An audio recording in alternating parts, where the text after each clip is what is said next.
Barry D is back with All Politics Are Local.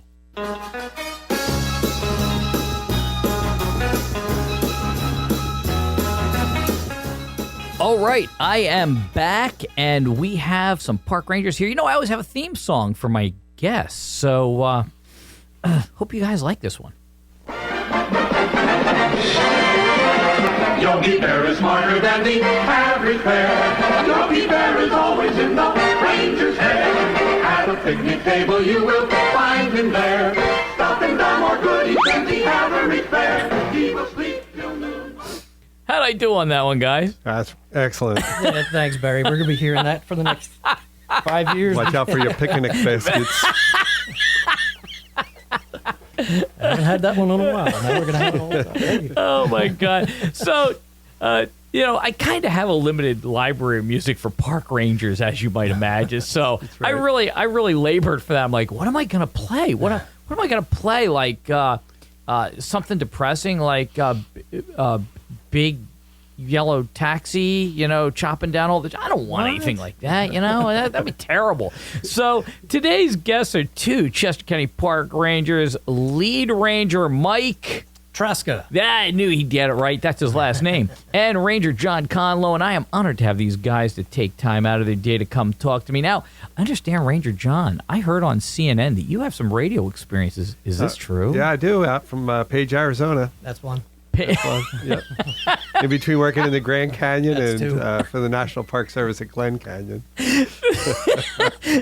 Mike, tell me, why are you counting down over there in the other booth? Oh, thanks, Barry. So, yeah, we had to warn Barry as we got here that John has a favorite thing to do, and that's remind everybody wherever he goes, whenever he's anywhere, that he worked at the Grand Canyon and out west. It's a thing. So we always count how many times it comes up. Hey, It's all good fun. He's like Cliff Clavin. Yeah, my days dad know me back at the Grand Canyon. Not too far off. So guys, I brought you here today to talk about the Snakeheads. Sure. I was startled. I saw a Facebook post that Chester County had on Chester County Parks about the invasive species of snakehead, and I'm like, are you kidding me? Another fine thing that China has delivered to us, bequeathed upon us while we get good, cheap stuff. Like, well, what's really cheap? Because we're paying someplace else. Tell us about this snakehead thing. Either one of you can jump in with each other. Go ahead. Well, the northern snakehead was first found in the United States of Maryland in about 2002. And not sure where it came from. Could have been from the aquarium trade. But it's got into the waterway, and it is a survivor. It is a kind of fish that can live out of water for about 3 to 4 days. It can live in a mud puddle. It can Really? slow itself down in the winter when it's cold. It can survive in very low oxygenated water. It can actually, it gulps air, and it has little sacs near its gills where it can hold oxygen. Kind of like mini lungs almost? Almost like mini lungs, yeah. Yeah. And it can push itself across the land using its head and its pectoral fins. I heard that they can cross, so like they can get from one... Yeah, so if a pond dries out or a part of a river dries out, it can walk across into better water for it. I saw one hitchhiking up 202 the other day. It probably was kind of frightening. Yeah. You know? Don't pick them up. Unbelievable. It said Brandywine or bust. That's weird, man. That is weird. I don't want to drive where you're driving. Oh my God. So they're voracious eaters. So they can eat fish. Frogs, small insects or whatever. So they'll eat just about anything. So it worries us that they're in the waterway because they can really destroy a fishery. Wow. For all the native fish that are there that really can't compete them and don't prey on them. They'll prey on everything else. So the muskellunge says, hey, they're a nice snack. Well, or reverse, the snakehead wants to go after the panfish and the smallmouth bass. Really? Those sport fish that we like to encourage people when people like to fish. So, Yep. So, tell me on this thing, Mike. What's the story with these guys? I understand there are some people that think it's a great sport fish. Right. Yeah. So It looks like it puts up a hell of a battle. It does, and that's where the battle between conservation and kind of education and sport come in for us. We're kind of in the middle of that, trying to tell the story. So it's described as a very fun fish to fish for. So we have this conflict with the fishing community that actually promotes, fishing for it, maybe keeping it, and that's part of the problem. Besides this fish being able to move from waterway to waterway, we've got the human aspect of it is probably the biggest problem, where it's a fun fish. It's caught on that you can get your hands on them and populate some waterway yourself, so that you have a continued fun fish to fish for.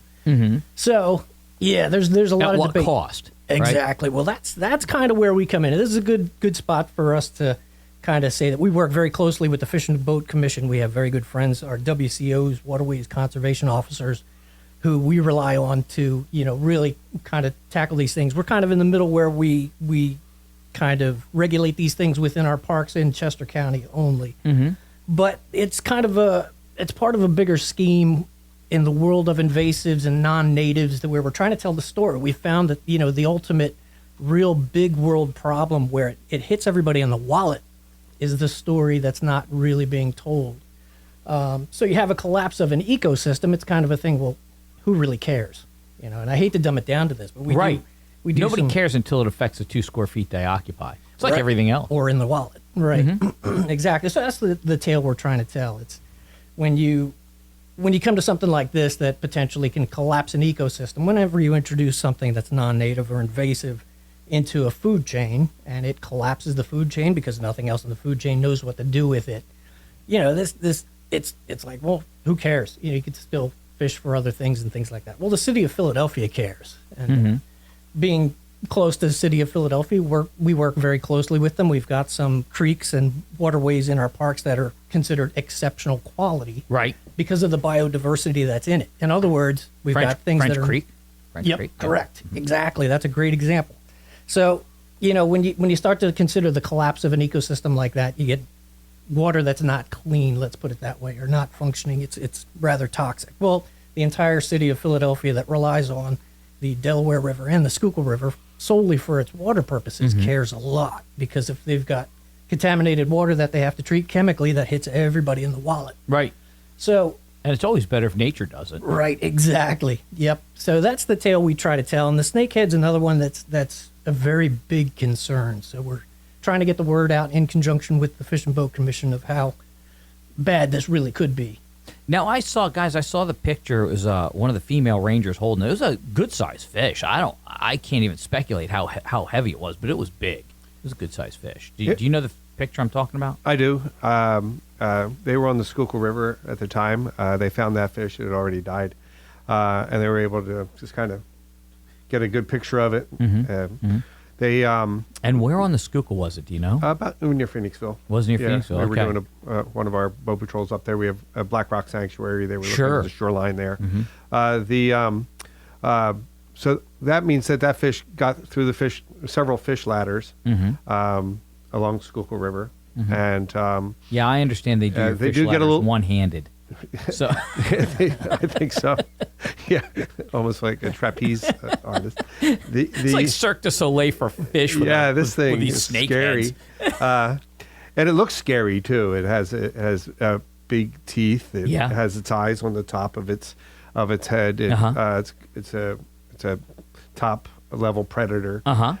So that and the another fish of concern without a scary name is the flathead catfish. They're sharing the Schuylkill River right now, and they're both putting a lot of pressure on the fishery because What's the story of the flathead catfish? What, is that an invasive species also? that or? is native to Pennsylvania, Okay. but in the western Pennsylvania, and it's now on the eastern side. Oh, we don't like those yinzers coming over here, man. Can't have that. And And the Pittsburghians. but a lot of people fish for them, and they get very large. Do they really? Yeah, they can 4 or 5 feet sometimes. What? Yeah, some of these big flathead catfish. This is why I don't swim in that stuff anymore. Because any place I'm number 2 on the food chain, I'm not doing it. Well, I told Mike kidding me? we're going to need a bigger boat. Yeah, right. I saw Jaws in 1974 74 when it came out. Summer 74? Summer 75. 77. Yeah. No, it was 70. Oh, I think it was 70. Anyway, whatever it was. Yeah. And I never went back into the ocean again until I went to Curacao, where I could see straight to the bottom. I wasn't. No. This boy doesn't do that. I used to go up to Cape Cod and go in the ocean. That's where they film Jaws. Yeah. Not doing it. I didn't realize we had things that. Now I knew the muskies. right. I knew the muskies, and the muskies get pretty big, right? Yes. And- Yeah, and, over 40 inches. They're a primitive-looking monster too. Right, and they're native to Right. Pennsylvania. Right. So Yeah, big in Marsh Creek. yeah, they fit into the niche that the snakehead is invading. So that's why you get the invasive species. You're taking over areas that belong to a native species and putting pressure on that and outcompeting it. So, question for you over there, Mike. Food. Are they edible? Yes. Yeah, that's a neat thing about snakeheads. So, talk about fun. Is it like a swimming steak or what? It is. So the meat is nice and flaky and absorbs whatever flavors you're trying to put in it. So Perfect for Mrs. Paul's fish sticks. exactly. So Yes. yeah. So and there's no limit on how many you can catch. There's Yeah. no size limit. So for right now, the word is fun. We want everybody to have fun and catch as many as they can and Keep it limited, man. Make sure that you get that population down. Right. Is what you're looking for. Exactly. Yeah, we don't want that to continue. Everybody can have their fun now. We're promoting fish fries on Friday. Yeah. Have a party. Get as many as you can. Go on YouTube. There's great recipes on YouTube. Great ways to cook them. But apparently they're very good. I've never had them. Well, it looks like a very round fish too. Like you're getting like steaks almost out of the Yeah. thing. That's a thing with them. There's a lot of white meat. Yeah, So, supposed to be very good. I don't see color. So So we got time to go. bye now. I'm so sorry. So the question is with this, I saw a video yesterday trying to learn a little bit about these things. There's people out there every place. A guy catches a snakehead and he goes, okay, now you got to kill it. He's whacking it in the head with an aluminum baseball bat. Is that when you catch them, because you say they're survivors, they can survive. Like, it's not like a fish that's finally going to die because it can't get air because it has gills. Is that what you do? Do you whack them? What do you do with them? What's the technique, guys? Either one. We've had this question before. There's two methods that we can suggest. First and best method. If it's a female, send it on a date with me. It'll kill itself. So, Oh boy. Unfortunately, the best way is the most gruesome. Yeah. It involves a sharp object. Like you can use a screwdriver that you can make into an awl, and you have to stab them through the skull, kind of behind the eyes. that's the way you do a barracuda, too. A friend of mine used to do that barracuda. You get them right in there. Most humane way, but also the most gruesome. So the second way that's been proposed is if you do catch one, you can't keep them alive. So if you're specifically fishing for them, you can take ice and subdue them. You can hit them with a blunt object or something like that. But you want to get them on ice, and they will expire as long as that's in a controlled environment. A tool or Well, I'll tell you, well man. or something. This guy was El Kabong in this thing. It was an aluminum bat, so it gave that tone. Donk. It's not one of the Donk. training videos we came up with. No. It's not something we. No, this was a Just YouTube thing. This was a Yeah. YouTube Yeah. thing. So, but yeah, man, it's kind of crazy. So, I'll tell you what. This is really fascinating information. We're gonna take a quick commercial break because we got to pay the bills.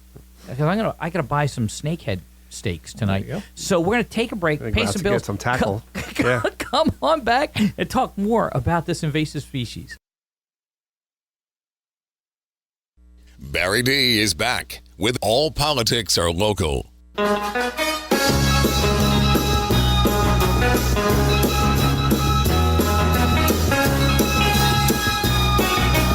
We are back, and we're talking about the infamous snakehead, an invasive species.